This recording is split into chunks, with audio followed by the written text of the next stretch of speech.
ჩვენ წინასაარჩევნო ჩერპიდი ჩვენს მოქალაქეებს, რომ თითოეული მოქალაქის ხმას დავიცავდით და არც ზუგდიდში, არც აბაშაში, არც ოლქში ჩვენ არ დაუშვებთ ხმების წარფევას, არ დაუშვებთ ხმების მოპარვას. ჩვენ ყავს ახლა ხელისუფალი, რომლის მმართველობის პერიოდშიც არავინ არასოდეს არავის არ დაატერორებს და ჩვენ ყველანი ერთად სამართლებრივ ყველა გზას გამოვიყენებთ, რომ ერთად დავიცავთ ჩვენი ხმები. მე ბედნიერი ვარ დღეს, რომ ხედავ აი ამდენ გულანთებულ ზუგდიდელს და აქაურ ამორჩეველს. მეგობრებო, მე მინდა მოგილოცოთ გამარჯვება იმ პოლიტიკური ძალის მოსვლა ხელისუფლებაში, ვისაც თქვენ მიეცით ხმა. ეს არის ქართული ოცნება. გილოცავთ ქართული ოცნების გამარჯვება საქართველოში. მოგესალმებით ყველას და ამ გამარჯვებას გილოცავთ.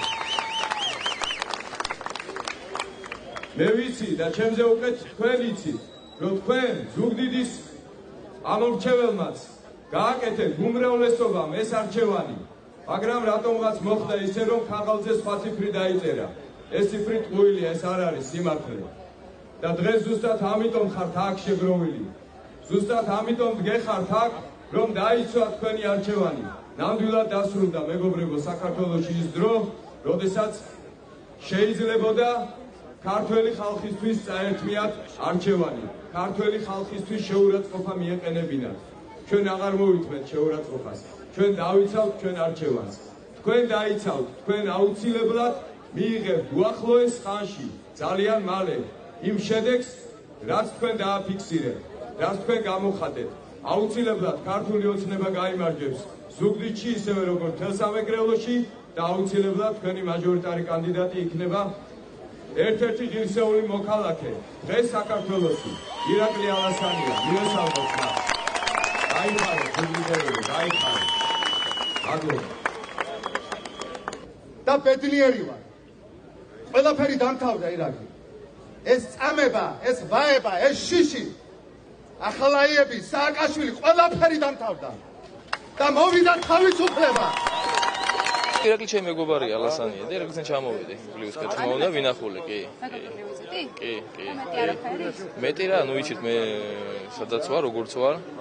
არ ვარ პოლიტიკოსი, ვარ ბიზნესმენი და ნუ ჩემი დავაფიქსირე, რა თქმა უნდა, ირაკლის მეგობარი ვარ და ირაკლისთან მოვედი ახლა. დიდი სოლიდარობის აქცია კიდევ ერთი ზუგდიდში. მთელი ზუგდიდელები, სამეგრელო ზუგდიდის გულშემატკივრები აქ არიან შეკრებილი. ეთხოვენ ერთს, რომ მათი ხმა იყოს სწორად დათვლილი და მოპარული არჩევნები დაუბრუნონ ხალხს.